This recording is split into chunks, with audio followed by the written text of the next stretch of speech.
बिस्मिल्लाहिर्रहमानिर्रहीम, अस्सलाम वालेकुम। कैसे हैं आप सब लोग? अल्लाह ताला से दुआ है कि सब लोग खैरियत से हों। इतना तो आप अंदाज़ा लगा ही चुके हों कि हमारे घर में खाने पीने का ख़ासा शौक़ रखा जाता है और ज़्यादातर डिशेज चिकन से बनती हैं, लेकिन चंद एक ऐसी डिशेज़ हैं जो कि हम गोश्त से बनाते हैं, वो भी बीफ से, क्योंकि लैम्ब मेरे घर में इतना पसंद नहीं किया जाता। तो चले आज हम बनाने लगे हैं बीफ लज़ानिया। तो बीफ लज़ानिया बनाने के लिए मैंने यहाँ पे ले लिया है 1 किलो बीफ का कीमा, जो कि मशीन से 2 दफ़ा निकला हुआ है। साथ ही 2 खाने के चम्मच हैं ताज़ा पिसा हुआ लहसुन। साथ ही मैंने ले ली है 1 अदद बड़ी प्याज, जो मैंने स्लाइसेस काट लिए हैं। प्याज खासी बड़ी थी, अगर आपके पास ना हो तो 2 दरमियानी भी ले सकते हैं। 5 से 6 टमाटर, 5 से 6 हरी मिर्चें। हरी मिर्चें आप जायके के हिसाब से अपनी एडजस्ट कर लें, ज़्यादा कम कर लीजिए। साथ ही ले ली है कुटी हुई लाल मिर्च, काली मिर्च और नमक। ये तीनों चीज़ें हस्बे ज़ायका जाएंगी।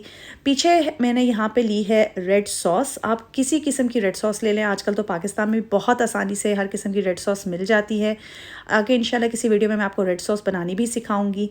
साथ ही मैंने ले ली है एक बेकिंग डिश ऐसी होनी चाहिए जो कि अवन में जा सके, और इसमें ये मैंने ली हैं लज़ानिया शीट्स। ये तकरीबन 10 हैं। अगर लज़ानिया शीट्स ना हो तो आप पास्ता भी ले सकते हैं, तो लेकिन ख्याल रहे कि डिश अवन में जाने वाली हो। और साथ ही मैंने बना लिया है मैश। 3 आलू उबाल कर अच्छी तरह उनको मैश करके नमक, काली मिर्च और बटर डाल के अच्छी तरह मिक्स कर लिया है। कोई और फ्लेवरिंग भी डालना चाहें तो आप इसमें डाल सकते हैं। जैसे कि आप नीचे देख रहे हैं कि चीज़ रखनी मैं टेबल पे भूल गई हूँ, तो आपको चाहिए होगी कोई भी किस्म की चीज़ जो कि आपने कद्दूकश करके रख लेनी है। तो सबसे पहले दरमियानी आंच पर हम लहसुन को तेल में थोड़ा सा भून कर इसमें डाल देंगे कीमा, और जब उसका रंग हल्का सा बदलने लगे तो इसको ढककर हम 20 मिनट तक पकने के लिए हल्की आंच पर रख देंगे। साथ ही एक फ्राइंग पैन में हम अपने प्याज को दरमियानी आंच पर कर लेंगे फ्राई, और प्याले में टमाटर और हरी मिर्चों को मिलाकर हम बना लेंगे पेस्ट, और इसमें हम डाल देंगे अपनी तली हुई प्याज। इनको भी हम मिक्स करके साइड पर एक मिक्सचर को रख लेंगे।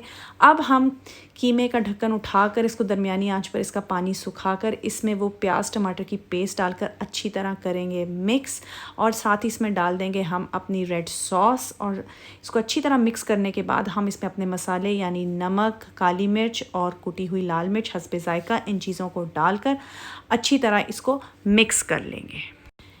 कीमा हो गया तैयार, तो इसको साइड पे रख कर अब हम अपनी लज़ानिया या पास्ता शीट्स तैयार कर लेते हैं। एक देगची में पानी रखेंगे, उसमें नमक डालेंगे, तेल डालेंगे, और आप चाहें तो फ्लेवरिंग के लिए ऑरिगानो डाल सकते हैं, जो कि आसानी से बाज़ार में मिल जाती है। पानी उबाली आने पर हम इसमें लज़ानिया शीट्स या पास्ता जो आप इस्तेमाल कर रहे हैं वो डालें और इनको उबाल लें। चेक कर लें कि अच्छी तरह उबला हुआ हो। अब इसको ड्रेन कर कर साइड पर रख लें। तो अब हम लज़ानिया डिश को असेंबल कर लेते हैं। अपनी बेकिंग डिश में नीचे हम लगा देंगे लज़ानिया शीट्स या पास्ता बिछा लेंगे। सबसे पहले जो लेयर लगेगी वो होगी कीमे की, तो हम कीमे को डालकर उसको अच्छी तरह से नीचे बिछा लेंगे। फिर इसके ऊपर हमने लगाना है मैश, और देखें जी चीज़ आ गई है जो मैं शुरू में भूल गई थी। तो हाँ जी, कीमे के ऊपर लगाना है हमने मैश, तो हम मैश डालेंगे और उसको कांटे की मदद से अच्छी तरह ऊपर बिछा लेंगे। अब इसके ऊपर जाएगी हमारी चीज़, ये लेयर्स के बीच में लगती है। चीज़ डालने के बाद हम इस प्रोसेस को रिपीट करेंगे, यानी दोबारा से लगाएंगे लज़ानिया शीट, कीमा, मैश और चीज़, और सबसे ऊपर लज़ानिया शीट्स लगाने के बाद हम बहुत सारी चीज़ डालकर अब जी हमारी डिश जो है वो बिल्कुल तैयार है अवन में जाने के लिए। अवन को मैंने 180 डिग्रीज़ पे प्री हीट कर लिया है, और तकरीबन आधे घंटे के लिए, या जब तक चीज़ मेल्ट नहीं हो जाती, हम इसको बेक करेंगे। मज़ेदार सा लज़ानिया है तैयार खाने के लिए, चाहे सैलेड से खाएं या सादा खाएं। अगर वीडियो पसंद आई तो लाइक ज़रूर कीजिएगा, मेरे चैनल को सब्सक्राइब करें, फ्रेंड्स और फैमिली के साथ ज़रूर शेयर करें। दुआओं में याद रखिएगा और अपना बहुत सा ख्याल रखिएगा। दोबारा मिलेंगे। अल्लाह हाफिज़।